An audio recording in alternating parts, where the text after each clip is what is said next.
Try to imagine it's the middle of the night and it's the summer of 1979.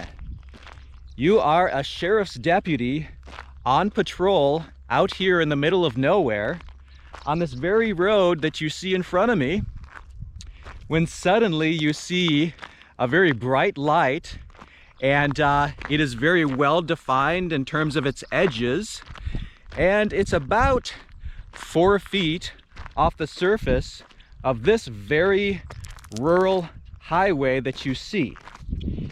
And at first you think, well, it might be like a big truck off in the distance that has one headlight out, or maybe it's even a small airplane that's trying to make some kind of emergency landing right in front of you. In any case, this ball of light is approaching your squad car at a very fast rate, and it suddenly actually collides or makes contact with the front of your car, and you, Officer Val Johnson, lose consciousness.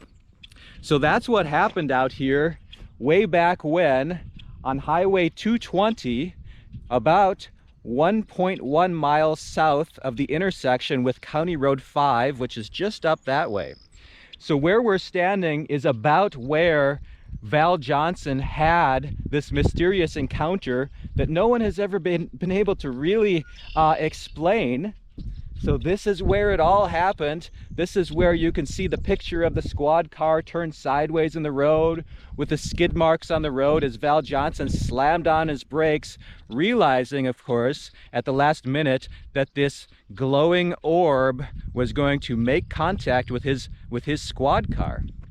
So they do actually have the real squad car with the real damage from that night at a museum not far from this location.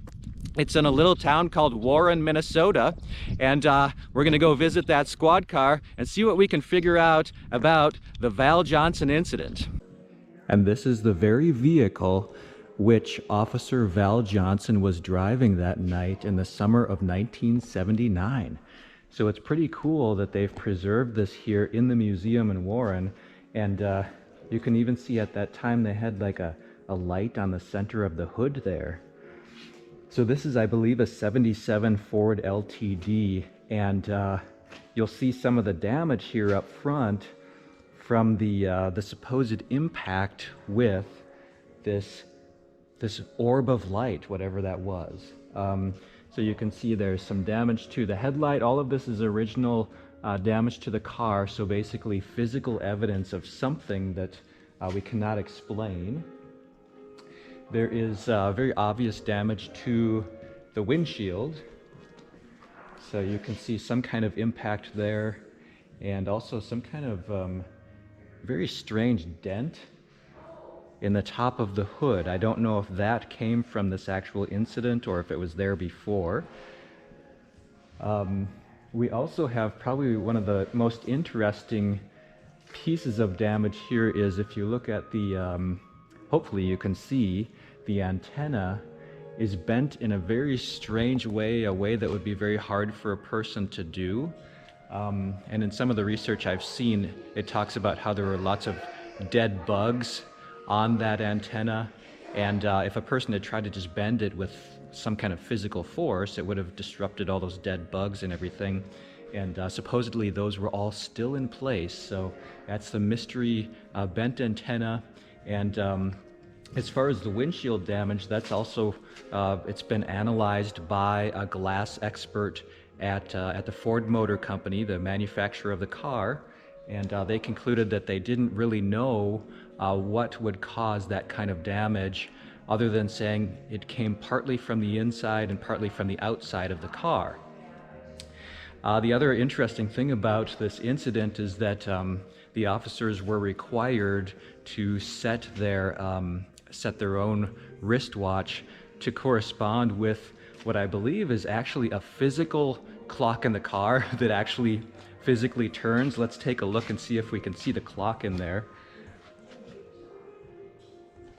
I can't see it from this side, but I believe in one of these cars of this age, it would have been an actual turning clock. So they had to sync their watches and car clock together when they started their patrol.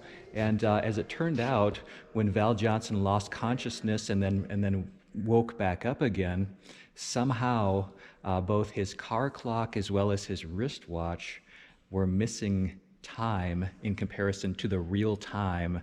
Somehow they'd lost something like 20 minutes, a half hour, something like that on both the car clock and the wristwatch.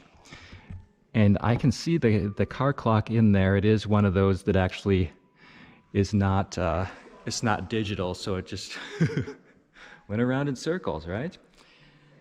So very interesting here that we can actually see this to this day, and it's actually a really cool, it's a really cool patrol car in general. I'd love to see under the hood of this car and see, you know, how much room is under there and how big the engine is. You can see that it actually has little tie downs on the hood there. And so along with the actual physical damage that we can see on this car, you know, that part of it makes it a really good piece of evidence. I want to show you the second antenna here as well, because that's bent also in kind of an odd way. So this would be the trunk antenna, and it's got a very strange curve as a result of this incident. But aside from this physical evidence that, you know, scientists can still come and look at, you also have the person himself, the officer, who was somebody who's never really sought the limelight as a result of this. It never really sought any kind of money or fame from this incident. And so this, you know, the idea is that he may have somehow faked this for whatever reason just don't make much sense, because of the fact that so many years have gone by. He's had so much opportunity to get lots of attention, maybe make money from it, and has just, you know, kind of declined to do that and decided to live a very quiet life away from all of this stuff that happened to him that one night out in the middle of nowhere. So that is the Val Johnson incident, and the museum here at Warren is definitely something to come and check out. So until next time, goodbye.